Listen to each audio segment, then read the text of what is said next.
आइए जानते हैं आज की कुछ प्रमुख अंतर्राष्ट्रीय खबरों को। पहले एक नजर आज की हेडलाइंस पर। बिहार में जाति जनगणना पर रोक, अब जातियों को इकट्ठा करने और बांटने की राजनीति। गीता फोगाट और उनके पति को दिल्ली पुलिस ने किया गिरफ्तार, ये थी बड़ी वजह। कांग्रेस अड़ियल टट्टू बगावत के लिए उद्धव जिम्मेदार, शरद पवार ने आत्मकथा में एमवीए सहयोगियों पर क्यों किए बड़े हमले।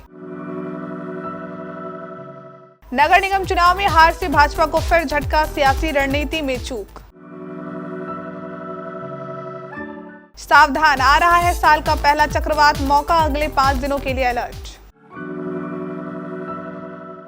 ईडी ने मनी लॉन्ड्रिंग मामले में मनीष सिसोदिया को बनाया आरोपी, दाखिल की करीब 2,500 पेज की चार्जशीट। लाहौर हाईकोर्ट में इमरान खान से धक्का मुक्की, टूटा पैर। लड़कियों का आरोप, फ्लाइट में चढ़ने से पहले पब्लिक में कपड़े बदलने को मजबूर किया।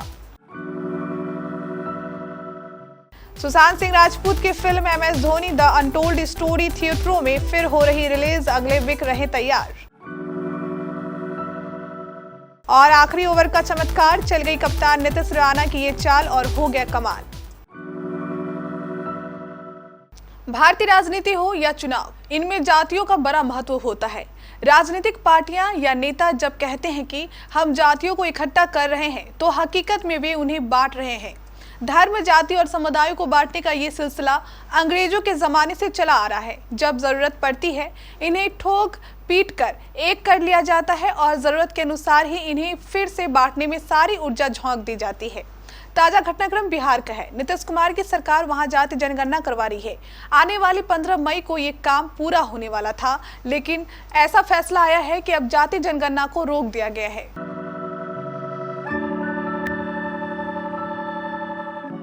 दिल्ली पुलिस ने गुरुवार को उस स्थान पर पहलवानों का प्रवेश रोक दिया जहां वे भारतीय कुश्ती महासंघ के प्रमुख बृजभूषण शरण सिंह के खिलाफ धरने पर बैठे थे। साक्षी मलिक, विनेश फोगाट और बजरंग पूनिया ने जंतर मंतर पर प्रेस कॉन्फ्रेंस की, लेकिन पुलिस ने पहलवानों को धरना स्थल पर प्रवेश नहीं करने दिया। विनेश की चचेरी बहन और पूर्व विश्व चैंपियनशिप पदक विजेता तथा 2010 राष्ट्रमंडल खेलों के स्वर्ण पदक विजेता गीता फोगाट ने ट्वीट किया कि उन्हें और उनके पति को पुलिस ने हिरासत में ले लिया है। महाराष्ट्र की राजनीति में राष्ट्रवादी कांग्रेस पार्टी चीफ शरद पवार के इस्तीफे के ऐलान के बाद से ही हलचल मची हुई है। शरद पवार के बाद एनसीपी का अगला अध्यक्ष कौन होगा, इसे चुनने के लिए बनाया गया पैनल शुक्रवार को फैसला कर सकता है। एनसीपी चीफ शरद पवार ने इस्तीफे की घोषणा अपनी आत्मकथा के विमोचन के कार्यक्रम में की थी। इस आत्मकथा में पवार ने महाविकास अघाड़ी गठबंधन के सहयोगियों को, शिवसेना के उद्धव ठाकरे और कांग्रेस पर जमकर निशाना साधा। हिमाचल के सबसे पुराने और ब्रिटिश काल में बने नगर निगम शिमला के चुनाव में हार से भाजपा को फिर बड़ा झटका लगा है। पूर्व सीएम व नेता प्रतिपक्ष जयराम ठाकुर और नए पार्टी प्रदेशाध्यक्ष डॉक्टर राजीव बिंदल जैसे दिग्गज नेता विधानसभा चुनाव के बाद नगर निगम शिमला का चुनाव फिर चूक गए हैं। चुनाव के बीच भाजपा प्रदेशाध्यक्ष और संगठन महामंत्री को बदलने की भाजपा की रणनीति भी काम नहीं आ पाई। उधर नगर निगम पालमपुर के एक वार्ड के लिए हुए चुनाव में भी भाजपा को मुंह की खानी पड़ी है। भारत में इस साल के पहले तूफान मौका के आने की आहट सुनाई देने लगी है। भारतीय मौसम विभाग ने इसे लेकर अलर्ट जारी कर दिया है। अभी इस चक्रवाती तूफान के रास्ते के बारे में जानकारी नहीं है। इसके बावजूद एक्सपर्ट मान रहे हैं कि यह तूफान तबाही मचा सकता है। ये 2022 में आए चक्रवाती तूफान आसानी जैसा हो सकता है। इसके आने से 10 मई को कुछ जगहों पर 80 किलोमीटर की रफ्तार से हवाएं चल सकती है।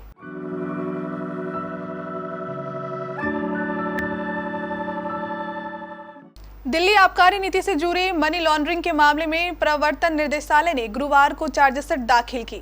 इसमें ईडी ने आम आदमी पार्टी के नेता और पूर्व उप मुख्यमंत्री मनीष सिसोदिया को आरोपी बनाया है। आबकारी नीति मामले में मनीष सिसोदिया 29वें आरोपी हैं। ईडी ने मनीष सिसोदिया के खिलाफ दिल्ली के राउज एवेन्यू कोर्ट में लगभग 2,500 पेज की चार्जशीट दाखिल की है। आबकारी नीति में उनके खिलाफ सीबीआई भी चार्जशीट दाखिल कर चुकी है। पाकिस्तान के पूर्व प्रधानमंत्री इमरान खान का पैर एक बार फिर से फ्रैक्चर हो गया है। उनकी पार्टी पाकिस्तान तहरीक-ए-इंसाफ का कहना है कि लाहौर हाईकोर्ट में धक्का मुक्की के दौरान इमरान खान का पैर फ्रैक्चर हो गया। पीटीआई पार्टी के सांसद सिबली फराज ने बताया कि लाहौर हाईकोर्ट में मंगलवार को पेशी के दौरान हुई हाथापाई की वजह से इमरान खान का पैर फ्रैक्चर हो गया। डॉक्टरों ने उन्हें 10 दिनों तक आराम करने की सलाह दी है। इस दौरान उन्होंने शहबाज सरकार पर पर्याप्त सुरक्षा इंतजाम नहीं करने का आरोप लगाया। उन्होंने कहा कि इमरान खान पूरी तरह दुरुस्त होने के बाद एक बार फिर से अदालती कार्रवाइयों में शामिल होंगे, क्योंकि वह अदालतों का सम्मान करते हैं।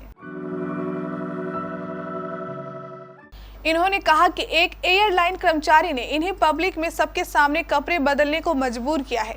इस दौरान हर कोई इन्हें देख पा रहा था। अपनी फ्लाइट समय पर पकड़नी थी, इसलिए मजबूरन ऐसा करना पड़ा। मामला अमेरिका के लास वेगास का है। लड़कियों ने अमेरिकन एयरलाइन पर गंभीर आरोप लगाए हैं।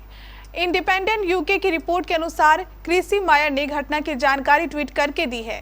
इसमें उन्होंने कहा कि लास वेगास के हैरी रीड इंटरनेशनल एयरपोर्ट पर इनके साथ बदसलूकी की गई। सुशांत सिंह राजपूत के फैंस एक बार फिर उनकी फिल्म को सिनेमाघरों में देख सकेंगे। सुशांत सिंह राजपूत के फैंस के लिए यह मौका किसी सेलिब्रेशन से कम नहीं।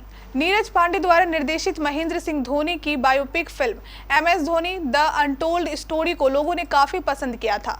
साल 2016 में रिलीज हुई इस फिल्म में सुशांत सिंह राजपूत ने महेंद्र सिंह धोनी की भूमिका निभाई और अपने इस रोल से वह हर दर्शक के दिलों में जैसे हमेशा के लिए बस गए। प्लेऑफ के दौर में बने रहने की लड़ाई लड़ रही 2 बार की champion team Kolkata night Riders ने गुरुवार को सनराइजर्स हैदराबाद को उसके घर में 5 रन से हरा दिया। रिंकू सिंह और नीतीश राणा की शानदार पारियों के दम पर कोलकाता ने पहले बैटिंग करते हुए 171 पर 9 का चुनौतीपूर्ण टोटल खड़ा किया। जवाब में हैदराबाद एक वक्त आसानी से मैच जीतते नजर आ रहा था, जब हेनरिक्स क्लासेन और कप्तान एडन मार्क राम ने 5वें विकेट के लिए 47 गेंद पर 57 रन की साझेदारी कर डाली और आखिरी 30 गेंद में सिर्फ 38 रन बनाने थे। लेकिन यहां से कोलकाता नाइट राइडर्स ने कमबैक की ऐतिहासिक कहानी लिखी।